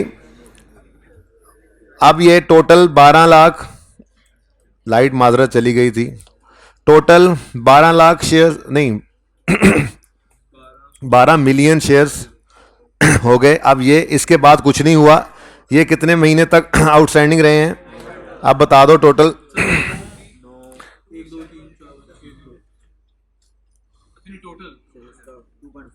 2.5 मिलियन है, 25,000 और इसका 90 लाख है, 9 मिलियन।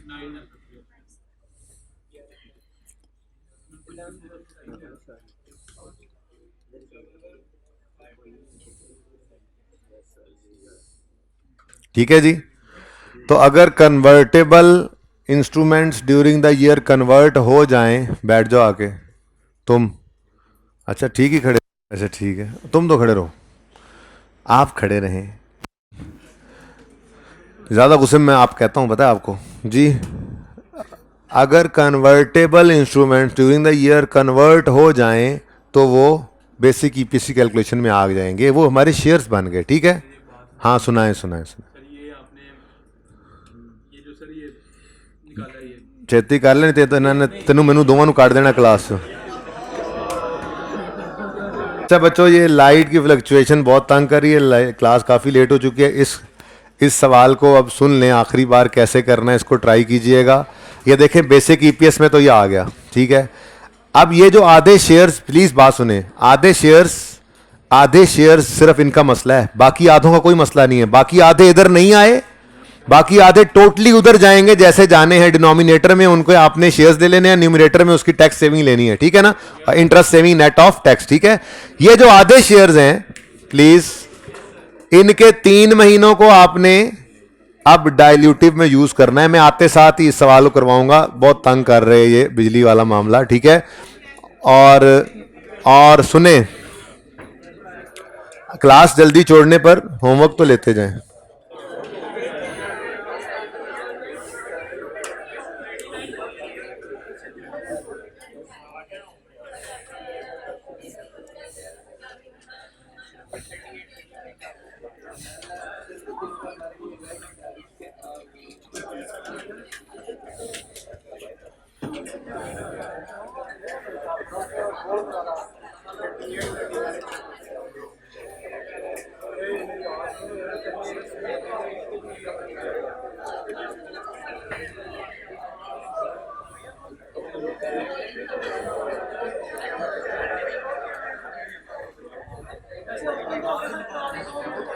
जरा पॉज करें।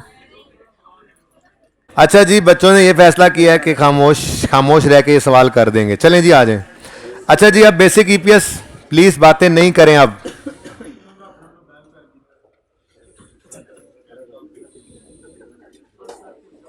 11,500 बोलता हुआ जो नजर आएगा वो कल खड़ा होगा, या जो बोलती हुई नजर आएगी क्लास से बाहर रहेगी कल। प्लीज जी बोलें, ईपीएस बेसिक बता दें। रुपीस 2.2 बोला कोई? सही है जी, चेक कर लें। एक नहीं बोला है, एक नहीं बोला है, सब ने नहीं बोला। Rupees 2.2 confirm. चले, बेसिक ईपीएस आ गई। अब असल मामला शुरू होता है।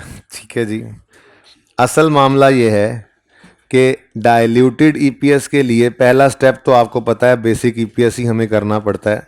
ठीक है जी, और उसमें आपको वही प्रॉफिट लिख लेना होता था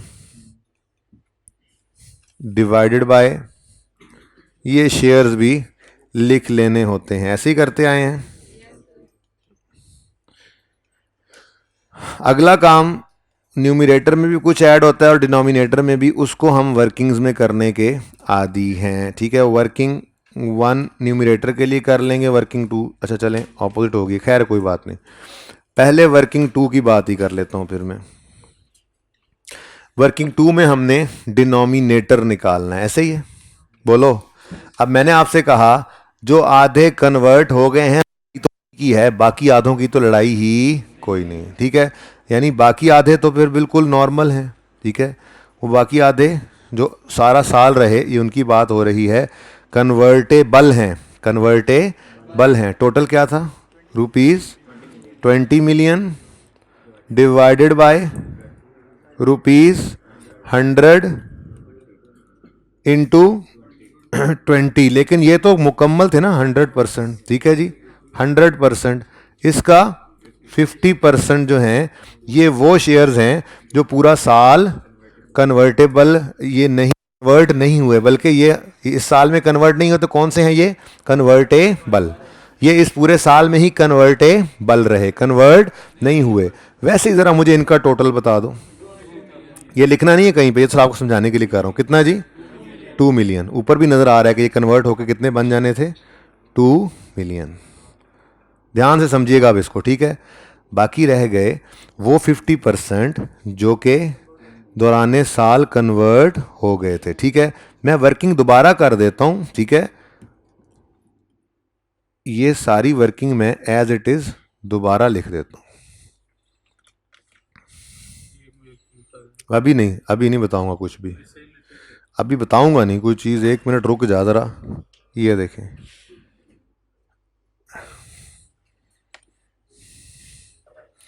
अब ये जो अभी अभी हमने लिखे हैं तो ये भी 2 मिलियन यानी 20 लाख। लेकिन क्या ये पूरा साल आउटस्टैंडिंग नहीं रहे? नहीं रहे। ये 9 महीने बेसिक ईपीएस में चले गए, तो कितने अरसे को ये डाइल्यूशन में यूज़ हों? तो फिर इनको क्या कर देना है हमने? 3/12। क्या कर देना है जी? 3/12।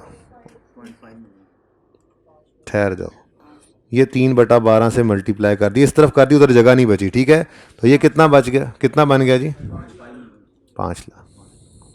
ठीक है, अब ये इतनी लंबी चौड़ी कैलकुलेशन करके मैंने आपको सिर्फ ये बताना था कि वर्किंग नंबर 2 का आंसर जो है वो 25 लाख बनता है। कितना जी? क्योंकि देखो ये 2 मिलियन शेयर्स जो हैं कन्वर्टेबल हैं अभी भी। ठीक है, लेकिन ये 2 मिलियन शेयर्स जो हैं ये 3 महीने तक कन्वर्टेबल रहे, फिर उसके बाद कन्वर्ट होके बेसिक ईपीएस में चले गए। तो जब वो बेसिक ईपीएस में चले गए हैं तो फिर यहाँ पे तो सिर्फ 3 महीने का ही इम्पैक्ट डालना है ना उनका, ठीक है। तो फिर हमने इस पूरे ब्रैकेट को क्या कर दिया, 3/12 कर दिया, और हमारे टोटल शेयर्स डिनोमिनेटर वाले कितने बन गए, 25 लाख। जी बोलें, यहाँ पे डिनोमिनेटर में क्या आ जाएगा, 25 लाख। ये 2 ब्रेक्स ना लगती ना अगर बिजली वाली, तो अब तक हम घर पहुँचने वाले होते हैं ना। चलें कोई बात नहीं, अब तो जो होना था वो हो गया। अच्छा जी, अब वर्किंग वन है, वर्किंग वन है जी। मैं इसी तरह से दोनों स्टेप्स अलग अलग कर देता हूँ।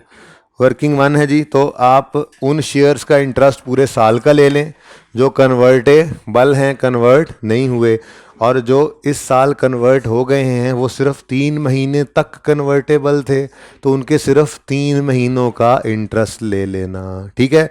चलो ट्राई करते हैं। अब तो कुछ नहीं रह गया, सवाल ही गायब हो गए। ये मिला हुआ है आपके साथ, ये भी आपके साथ मिला हुआ है। इंसाफ पसंद है, मैं ही हूँ बस ना इंसाफ, है ना। ओके जी, देखें इधर भाई, आप इंडिविजुअल सवाल में ले लूँगा सबके। भाई रुपीज़ 20 मिलियन तो टोटल है, टोटल। इसका 50% कितना बनता है, ₹10 मिलियन। ₹10 मिलियन के ऊपर कितने परसेंट, कितने परसेंट है जी, 30%। अल्लाह के बंदो, ये 6% इंटरेस्ट है, ठीक है। पहले इंटरेस्ट तो निकाल लें। और टैक्स रेट, अब चलो देखते ही जाता हूँ, टैक्स रेट कितने परसेंट है। चलो जी, टैक्स रेट 30% है।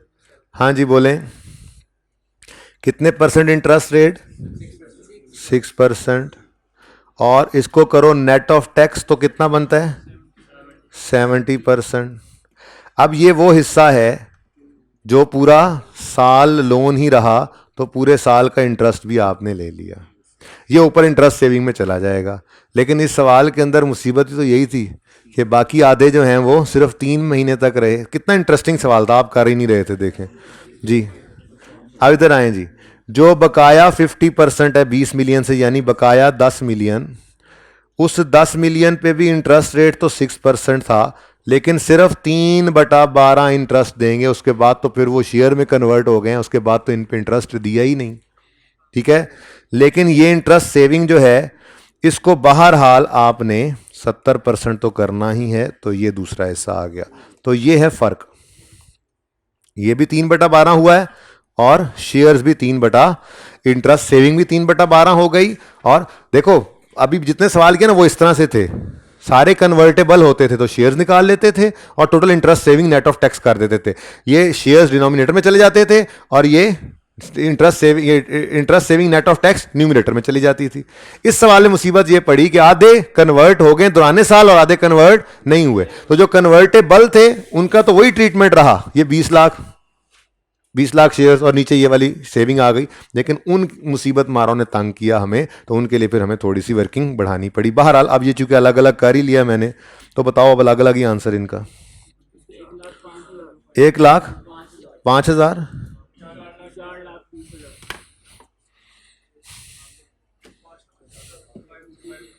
1,05,000 और 4,20,000, तो टोटल 5,25,000, ठीक है जी।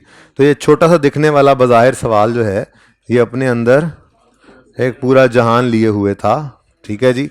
और डाइल्यूटेड ईपीएस हमारी आ गई जी, बोलें 1.85, 1.9 ही कर लो यार, रुपीज़ 1.9, ठीक है जी। इसको नोट फरमा लें, छोटा सा कॉन्सेप्ट रह गया, वैसे कर लें वो भी। अच्छा चलें सुने, अब होमवर्क ले लें फिर चले जाइएगा। हाँ ठीक है, उसका कौन सा, नहीं वो एनपीओ का था, मॉडर्ना एनपीओ का, आगे लिख लेना था मॉडर्ना, ठीक है।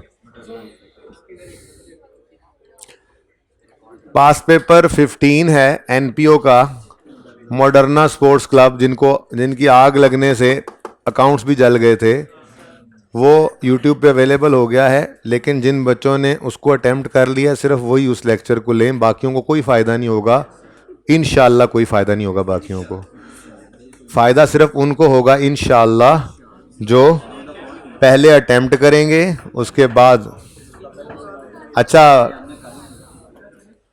प्रैक्टिस क्वेश्चंस कुछ होमवर्क में देने हैं, थोड़ी प्रैक्टिस हो जाए तो थोड़े थोड़े करके दूंगा। पहले 10 प्रैक्टिस क्वेश्चन होमवर्क में कर आइएगा, अगले 10 कल कर लेंगे ईपीएस के।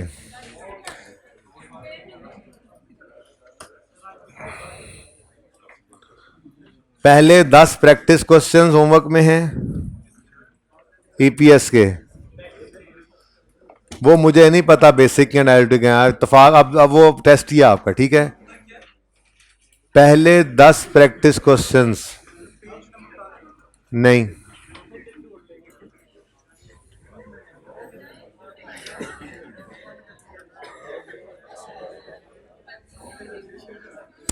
ब्रॉन्ज और गोल्ड तो होमवर्क में था ही। प्लीज पेज 5118 पे पहला सवाल हो चुका हुआ है आपका, दूसरे से ऑनवर्ड्स 10 तक आपका होमवर्क है। ये भाई इसका नाम लिख लो आज, ये चीते वाली शर्ट का नाम आज लिख लो। इसकी मुझे पता था किस्मत खराब है, कल ये खड़ा होगा इंशाल्लाह, ठीक है। पेज नंबर बताया जी मैंने 518। बेटा आप लोगों के बोलने से ना यकीन माने आसाब बहुत ज़्यादा जो है वो थक जाते हैं, तो प्लीज़ आप लोग ना बोला करें जी। प्रैक्टिस क्वेश्चंस किताब में मिल जाएंगे आपको, ईपीएस के चैप्टर के हैं। प्रैक्टिस क्वेश्चन 2 से 10 तक आप लोगों ने होमवर्क में करना है। ब्रॉन्ज और गोल्ड ऑलरेडी होमवर्क में है। ज़्यादा होमवर्क इसलिए नहीं दे रहा क्योंकि अच्छा चलें, होमवर्क चेंज। पहला होमवर्क तो है आपने मॉडर्ना पास पेपर 15 जो है उसका लेक्चर अपलोड हो गया, उसको देख लेना है, लेकिन जिन्होंने अटेम्प्ट किया उनको। दूसरा है जी क्वेश्चन नंबर कौन कौन सा, 39 और 40 था, यही थे ना जो भी हैं। और तीसरा होमवर्क मैंने बदल दिया है, प्रैक्टिस क्वेश्चन ना कीजिएगा, आप ऑल एमसीक्यूज करके आएंगे IS 33 EPS के, ठीक है जी। अल्लाह हाफिज़, रिकॉर्डिंग बंद कर दें।